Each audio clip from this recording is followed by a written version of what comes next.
Kasalukuyang ginaganap ngayon sa Senado ang impeachment trial ni VP Sara.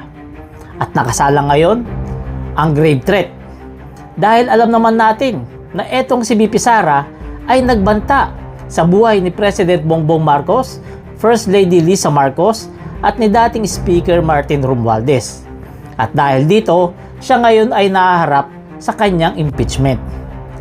Subalit tama nga ba ang pagbabanta? Kung titingnan natin sa pamumuhay ng ordinaryong tao, masama ang magbanta.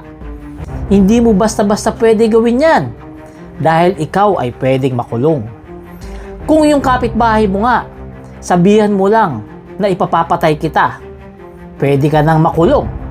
Ipapabarangay ka, ididimanda ka, at kalaunan, pwede kang maaresto. At kapag sinabihan mo pa ang kapitbahay mo na baka may mangyari sa iyong masama kapag may ginawa ka sa akin, pwede rin ikakulong mo ang mga pahayag mong ganun. Ang ibig sabihin niyan, hindi ka pwedeng magbanta sa kapwa mo, lalong-lalo na kapag ikaw ay ordinaryong tao. Pero iba ang usapan kapag ikaw ay ikalawang Pangulo ng Pilipinas, na tulad ni VP Sara. Dahil nakikita natin sa impeachment niya na hindi pala basta-basta ganun kadali ipakulong o ipatanggal sa pwesto etong si VP Sara kahit harap-harapan na at bulgal-bulgaran na ang pagbabanta niya sa buhay ng ating Pangulo. Marami palang pagdadaanan nitong proseso nang naaayon sa batas. Hindi pala ganun kabilis. Pero kapag ordinaryong tao ang gumawa niyan, malamang sa alamang, ilang linggo lang o baka ilang buwan lamang. At kung mamalasin, baka araw lamang ang bibilangin. Makukulong na yung taong nagbanta sa buhay ng kapwa niya.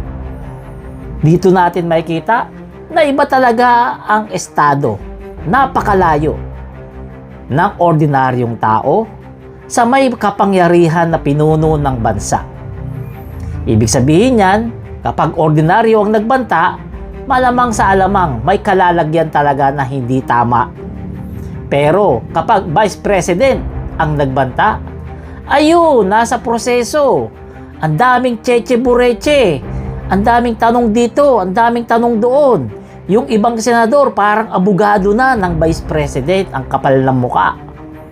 Diyan mo makikita na hindi talaga pantay ang buhay ng tao dito sa mundo.